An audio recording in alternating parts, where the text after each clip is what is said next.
In Southeast at 6 after the news, the hunt for the killer of Juliet Partridge, found murdered a mile from her home in Wandsworth over a week ago. On the opening day of the City of London Festival, there's a celebration of the capital in art and music. Taxi driver Fred Heisco reads some of his favourite verse about the great Wen by the Thames. And Watford striker Jerry Armstrong, hero of Northern Ireland's team in Spain, talks about the tournament that brought him stardom and England's chances of beating Spain tonight. That's all in Southeast at 6 after the news. Then at 7:55, the highly acclaimed comedy 180. The passions aroused within a Northern Darts League. Well, it does get a bit much, though, doesn't it? Week in, week out. They bring you in, plonk you down, fetch you a drink and call that taking you out. Right, what we done? We're fed up with taking second place to you in darts. Darts leagues, away games, home games. So until you decide to give your darts up and not take us for granted, we're staying here. Got it? That's 180, tonight at 7:55. The evening news now on BBC1 with Richard Baker. It's just after 6:05.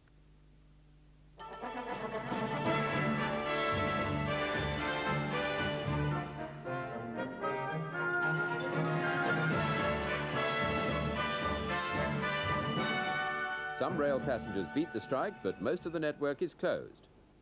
Arthur Scargill says that pit closures must be resisted by striking if necessary. And Brazil go out of the World Cup, beaten by Italy.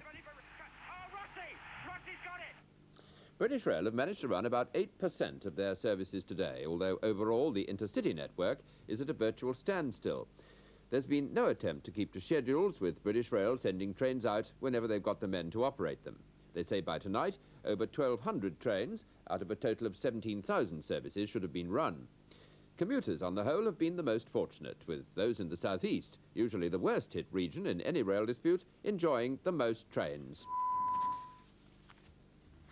Was deserted today, but British Rail have managed to run a patchy service, mainly on local routes. Many commuters tried to beat the strike by driving to work. But roads in London weren't as busy as expected this morning because people staggered their journeys. However, traffic is expected to be heavier this evening. In London, thousands of travellers switched to the Underground, and there were long queues at some tube stations. But many commuters did manage to complete their journeys by train. More than 500 drivers turned up for work today, half of them ASLEF men, unhappy with their union's decision to strike and determined to keep some of the trains running. The public are entitled to a service, they want to get to work, and that's all I'm interested in now. Do you think other drivers will now follow your example? I don't know, I can't say. I intended to come in if I was the only person at my depot that came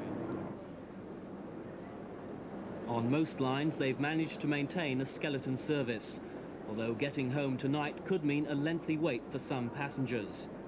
But British Rail say that they're very encouraged by today's turnout, and they hope that even more ASLEF men report for work tomorrow. In the Midlands, British Rail has managed to run some trains, but the service has been extremely limited, with only 15 of the 1,500 drivers reporting for work. In the west of the region, 4 local services have been running half-hourly, but at Wolverhampton, where many of the region's electric locomotives are stabled, there was no sign of movement.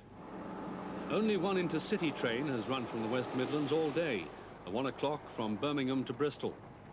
At New Street Station in Birmingham, pickets have been on duty all day, but they say there'll be no victimisation of drivers who are working. I don't think any of my colleagues bears any personal animosity towards the people that have come into work today. We feel that they have their decision and they've made it, and it's up to them. In the East Midlands, the strike has completely paralysed Britain's biggest freight depot at Towton in Nottinghamshire. Passenger services are severely restricted. Only one local service has been running, but British Rail has managed to operate 6 intercity trains to London, 3 from Leicester, 2 from Derby and 1 from Nottingham. British Rail say that when their afternoon shift clocked on, some 550 ASLEF and NUR drivers had ignored the strike call or crossed picket lines to keep today's skeleton service running. British Rail have welcomed the turnout, although Ray Buckton, the ASLEF leader, strongly denies British Rail figures. Quite frankly, we're not surprised that some have turned up with the attack that's been made on them and the scare tactics that's been adopted against some of our people, but quite frankly, we've been amazed by the tremendous solidarity. A mere handful of people have gone to work from this union. A handful? A mere handful of people have gone to work from this union. The numbers we have are very small indeed.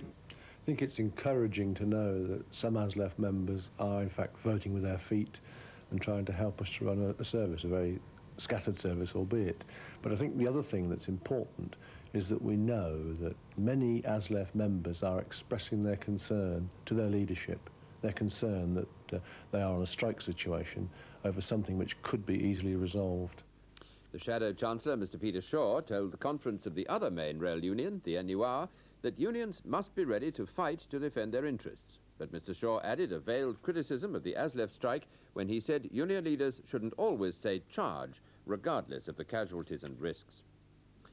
The Mine Workers Union conference in Inverness has opened with a vigorous attack on pit closures by the union's new leader, Arthur Scargill. He accused the government of taking a deliberate political decision to destroy coal industry jobs, and he said opposing this was the union's central task. From Inverness, our Labour Relations correspondent, Martin Aidney. It's the union's 38th annual conference and Arthur Scargill's first as president. After 3 months in office, the union's now in a battle over pit closures, and he's led a walkout at the coal board over an alleged closure list, something he defended today. I welcome the executive decision to walk out, and I would urge an end to all forms of consultation until this information is forthcoming to our membership, who have a right to expect it.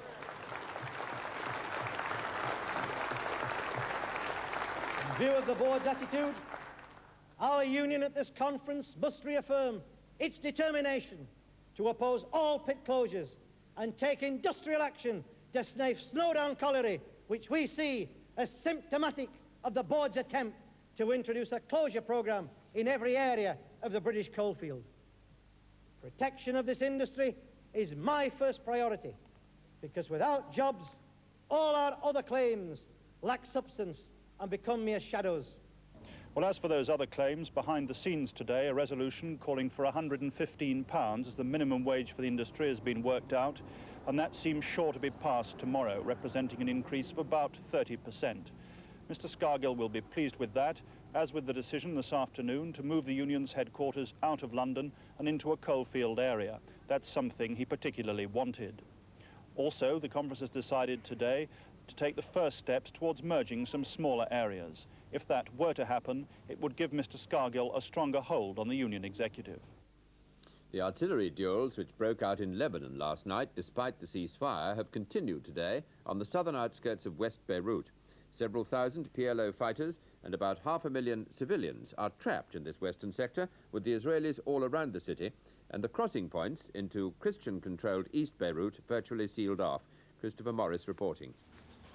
The trapped Palestinians have built barricades on all roads leading into West Beirut, bulldozed huge mounds of earth to keep the Israelis out. 700 Israeli tanks and armoured vehicles now surround the PLO's last stronghold in the Lebanon. And almost a month after their invasion, they're poised for the final showdown. The Israelis now control the checkpoints just 200 yards away from the enemy they've sworn to destroy. Inside West Beirut, anarchy and the rule of the gun prevails.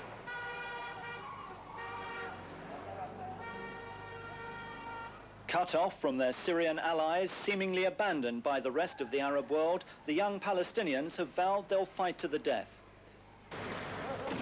As they await the expected onslaught, so the tension grows, with fears that Israeli agents have already infiltrated into West Beirut. On the seafront, the children's funfair is deserted, but nearby young PLO guerrillas are involved in more serious war games, learning how to fire the anti-aircraft guns mounted on the back of trucks. Already, Israeli jets have successfully bombarded PLO positions in this part of the city, killing many of the gunners like these, youths of no more than 15 years of age, dedicated young men, nevertheless, prepared to die for their cause. North Yorkshire police say they may never know why Barry Prudham, shot dead in a gun battle yesterday in Malton, turned into a triple killer. Prudham, they believe, knew he had no chance of escape after he took an elderly couple and their son hostage in the town 2 days ago. According to the couple, Prudhomme built up a close relationship with them, spending much of his time talking and watching the hunt for him on television news broadcasts. Nicholas Witchell reports. Hunt over, people in Malton have been returning to a normal life after a week when many have locked themselves in their homes and social engagements have been cancelled. The police still have little idea where Prudhomme hid during the past week. All they know for certain is that early yesterday he left the home of Mr. and Mrs. Morris Johnston and hobbled to his final hiding place by this wall. The Johnsons, who are both in their 70s, are still resting after their ordeal, though it appears Prudhomme treated them decently. After he realised that they posed no threat to him, he had quite a good relationship with them, and certainly had long conversations with them. From the conversations that you know he had with them, what would you say was his mental state, and indeed what was also his physical state? I think physically and mentally he was exhausted. Certainly he was in a bad physical state. Today, the remnants of the rough hide Prudhomme tried to build around him were lying to one side. In the wall, the bullet strike marks, testifying to an end to the search, which, for days, had seemed inevitable. Brazil, the World Cup favourites, are out of the competition. They were beaten 3-2 by Italy this afternoon. The Italian forward Paolo Rossi scoring a hat-trick. John Motson, the commentator, Italy in the dark shirts. Graziani's pulled away towards the penalty spot. Coming up on this side, Antonio Cabrini from left back. Chipping it in, and a possibility for... Oh, Rossi! Rossi's got it! And here's Socrates pushing the ball forward to Zika. Oh, what a turn. He threw Gentile. Socrates is in here. It's there! Socrates! Cerezo. Oh, Rossi. And Rossi's in again. 2-1! Paolo Rossi. Falcao over to the right in a good position. Still Falcao out. Still Falcao. What is right? It's there! Falcao!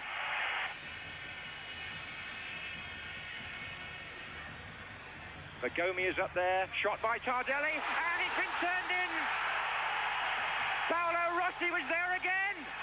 What an excitement. At a Bass brewery in Burton-on-Trent today, Earl Spencer inaugurated a special ale for his grandson, Prince William of Wales. It'll be known as Celebration Ale. This report by Bruce Miles. Earl Spencer extolled the virtues of good British beer for several minutes before he pressed the button which started the mashing process for Celebration Ale. It'll be several months before this limited production bottled beer will be ready to drink, and that should give the proud grandfather another reason to celebrate. Do you not have a look of your daughter? Yes, look at her. Yeah. A strong look? Quite like my daughter, quite like her. Like she looked when she was a baby, yeah. She's a very healthy baby, that's all that matters, really. Very healthy baby. Hope you grow to a good beer drinker later on. Hope you will. Thank you. And the Prince will need to be. Celebration Ale has an original gravity of 1,093, and that means a kick like a polo pony. John Humphreys will be here at 9 o'clock, but that's all from me. I wish you a pleasant evening.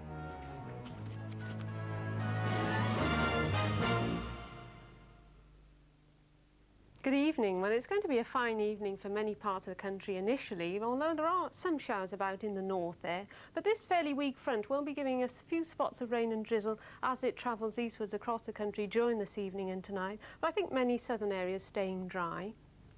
Then it'll be clearing out of the way tomorrow morning. We'll then have the ridge coming across, and that means a good deal of dry weather throughout and some sunshine as well. But as you can see, there's another depression on the tail end of it. Now, that depression is going to be heading towards Iceland, but the fronts will be coming across many northern and western parts of the country tomorrow night and during Wednesday and bringing some rain. But all in all, southern areas still remaining dry. But let's have a look at tonight's weather first. Well, there's some occasional rain and drizzle into Northern Ireland at the moment. That's going to be working its way eastwards across many parts of England and Wales during the night, but the outbreaks of rain will be scattered, so not all places will see it, and many southern parts anyway will stay dry. Scotland, a few showers remaining, particularly in the north and west there. And then for tomorrow, well, the remnants of any of that overnight rain should be clearing away